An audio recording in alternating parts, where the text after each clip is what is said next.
Welcome to the Unapologetic Vixen podcast, Owning Pleasure as a Black Woman. I'm Natasha, a licensed sex therapist and certified sex and intimacy coach, on a mission to empower Black women to choose a life of pleasure, not just today, but every day. There is nothing more powerful than a Black woman that authentically owns her pleasure and sensuality. So sit back, relax, and enjoy the gems. Welcome to this episode of the Unapologetic Vixen podcast, Owning Pleasure as a Woman. And I am your host, Natasha. I hope you've had an amazing day. So I wanted to start off this podcast by talking about pleasure. So a lot of times when people hear the word pleasure, they immediately think sex. I can admit that at one point I was one of those people. Pleasure equals sex. When I have clients come to me, pleasure equals sex. So I am here to dispel the myth of pleasure equals sex. That is not the truth. Sex can be pleasurable. Sex cannot be pleasurable. There are things in your life that you can do, experience, and have that bring you pleasure, but doesn't necessarily have to be in a sexual context, okay? So I first wanted to talk about what pleasure is. So I looked up two definitions of pleasure. So the first definition comes from the Merriam-Webster definition, and it basically says pleasure is desire, inclination, a state of gratification, sensual gratification, frivolous amusement, and a source of delight or joy.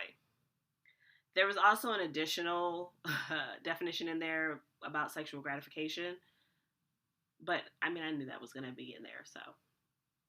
And then the second place I went to get a definition was Oxford Languages. And it basically says that pleasure is a feeling of happy satisfaction and enjoyment.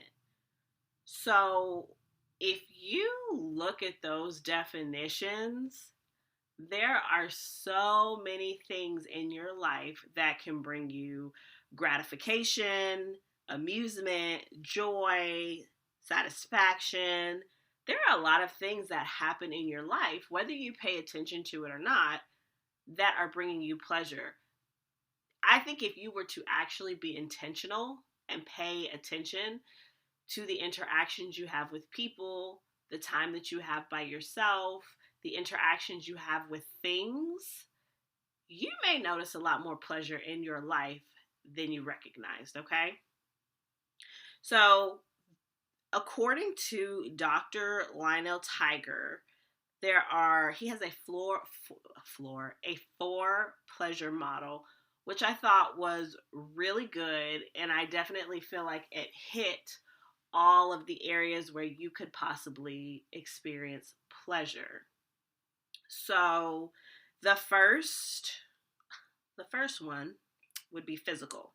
So that would be anything that you come in contact with your senses. And I really liked this one because this is an element that I incorporate in working with my clients, whether it's one-on-one or working in my membership community. I definitely hone in on the senses. And why is that? Because when people come to me, or when people are in my group, or when we're having a conversation about connecting, especially Black women, connecting with themselves or figuring out what they want, what they like, how to communicate that to someone else, the first thing they say is, well, you know what, Natasha, I don't even really know what I like. Like, how would I figure that out? I don't even know what I want. So the first thing I always say is let's be real basic.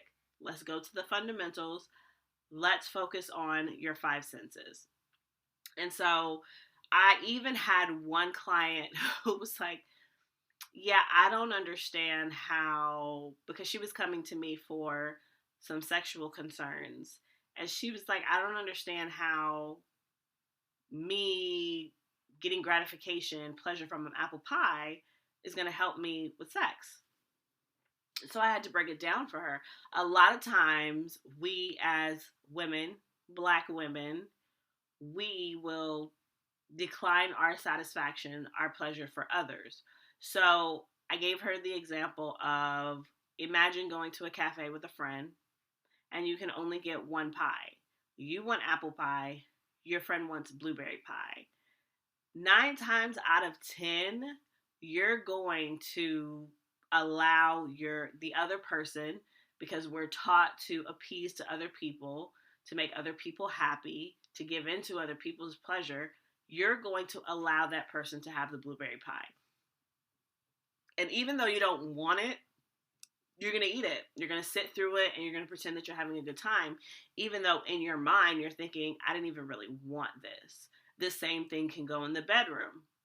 There's something you like and there's something your partner doesn't like. And you're like, okay, well, you know what? Let's just do it your way because I want you to be happy and I want to make sure that you get what you need out of the situation. So when I explained it to her that way, she was like, oh, that makes perfect sense.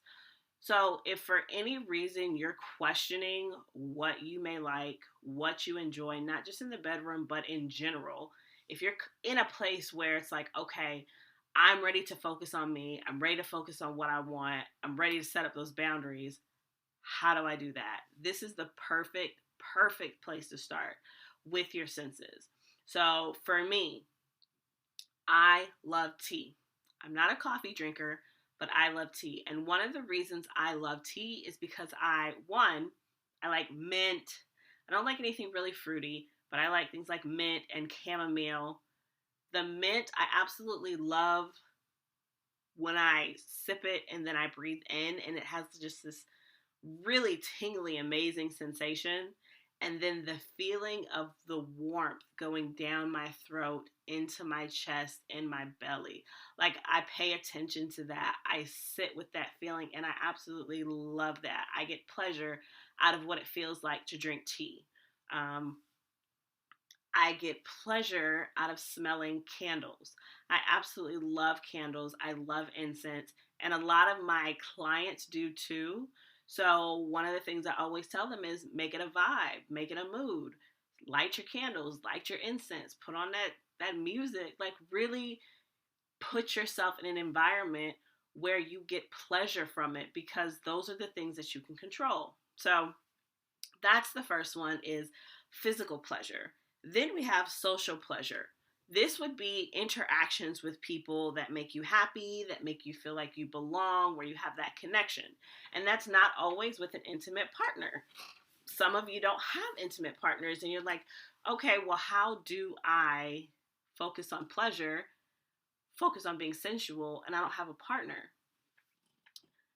Focus on the interactions that you have with your friends. Is there people that you're hanging out with that don't necessarily give you the feel goods? It's more so, let me not say dread, but it takes a lot of energy to engage with this type of person. That's not necessarily pleasurable. And I know sometimes in work settings or whatnot, we have these individuals that we have to interact with for the sake of it, which is fine. But pay attention to that, because what you want to do is start counteracting that interaction, or just understanding what's being drained from you when you're engaging with that person, and when you need to just set a boundary and say, I can be cordial, I can do my job, but I don't have to have like this long drawn out conversation with you. I don't have to go out and have drinks with you at happy hour after work. It literally is what it is, and that's it. So social pleasure, pay attention to that. People that make you happy, people that fill your cup, people that aren't just takers, but they're givers. Those are the people that you want to be around. Those are the ones that fill your cup. Those are the ones that restore your energy, that help you reflect, that respect your boundaries. So there's pleasure in that. Psychological pleasure, the things that you think. I always talk about the inner mean girl. I have one, my clients have one. There's not really any woman that I have talked to that does not have an inner mean girl, who's like, you can't sit with us. And it's literally talking to yourself. Psychologically, you want to, and this is a little bit more work than some of the other ones, but you have to be intentional with what you think about. So there's pleasure in affirmations and mantras. Maybe there's pleasure in knowledge, knowing the things that you know and talking about it. Maybe there's pleasure in learning. So Sudoku, crossword puzzles, or maybe just being like a forever student. Maybe that's appealing to you. That gives you pleasure. As long as it's not keeping you from functioning on a day to day basis, I say move forward with it, okay? And then you have your ideological pleasures, which are your value systems, your beliefs, things that you believe are right, things that you believe that are good. Now, this is going to be something that is different for every person.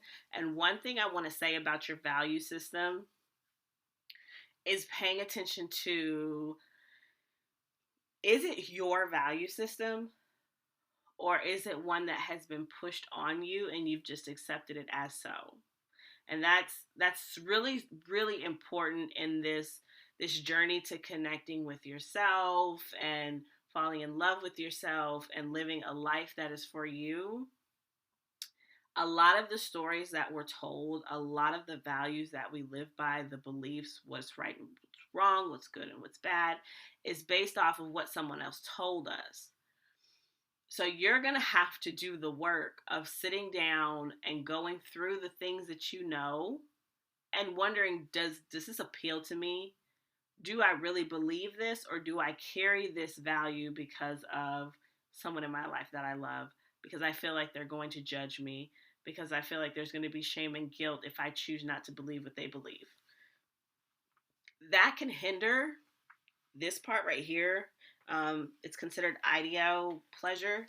That can hinder a lot of other pleasures in your life, honestly. So I would say the physical pleasure definitely is the foundations. The ideo pleasure is a really close runner up to like number two. So do the work there so that you're living in your authentic truth, not your mom's, not your dad's, not your grandma's. I always throw in the first lady, because the first lady and the pastor, sometimes they can have a heavy influence on us. And so they're putting their morals, their beliefs, their values on us, even though we may not believe it. So take some time and sit with that and just ask questions. Be curious, right?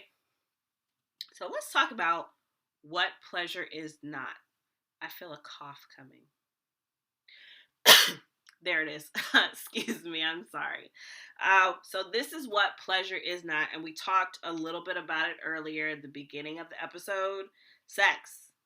Pleasure does not equal sex. Sex can be very pleasurable. It can hit the physical pleasure, the touch. It can hit the social, interacting with someone in that intimate way. It can even be part of the psychological, like you're thinking about what you did a couple of weeks ago, or you're thinking about how that person smells, or how they smile, or how they laugh, or just how good they make you feel. Also, the ideo pleasure, you can think about how much they've brought to your value system, like how they've helped you unlock certain things or think about certain things, or the conversations that you have with them are just like so good, right? So a person can bring pleasure, sex can bring pleasure, but that is not an always. It's not an always. Also, pleasure is not necessarily expensive things. There are some of us that we love the luxurious things, but pleasure doesn't have to cost. It doesn't have to cost. It can be free. It can be rest. Okay? It can be rest. It can be sleep. It can be yoga. It can be sunshine. It can be tea. It can be pie. Pleasure, just like self-care, pleasure doesn't have to cost you anything but time.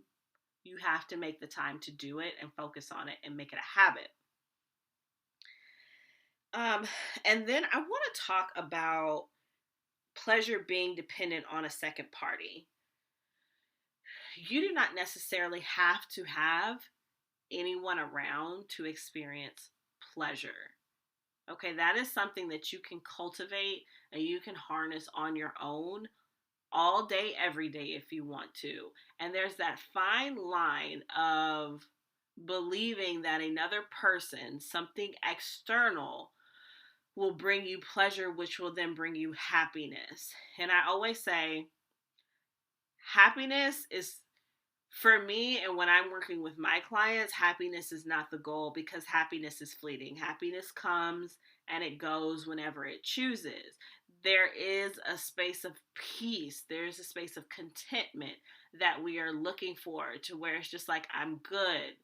I'm good where I'm at. Like, this is a good place. I'm grateful. I'm not yearning for anything. This is where it's at right now. Yes. There's that fine line of, I need this person in my life to feel pleasure. I need this person in my life to be happy. Not always an intimate partner. Sometimes it's friendships. Sometimes it's pets. Sometimes it's family, right? And the problem with that is the codependency. And codependency is just, you're making extreme sacrifices from yourself for this person because you believe that their presence, person, thing, their presence in your life is what gives your life pleasure, is what gives your life meaning. And that is not true. It is not true. It is not true. And that is a detrimental and unhealthy way to think when getting with people. So, this work of finding pleasure,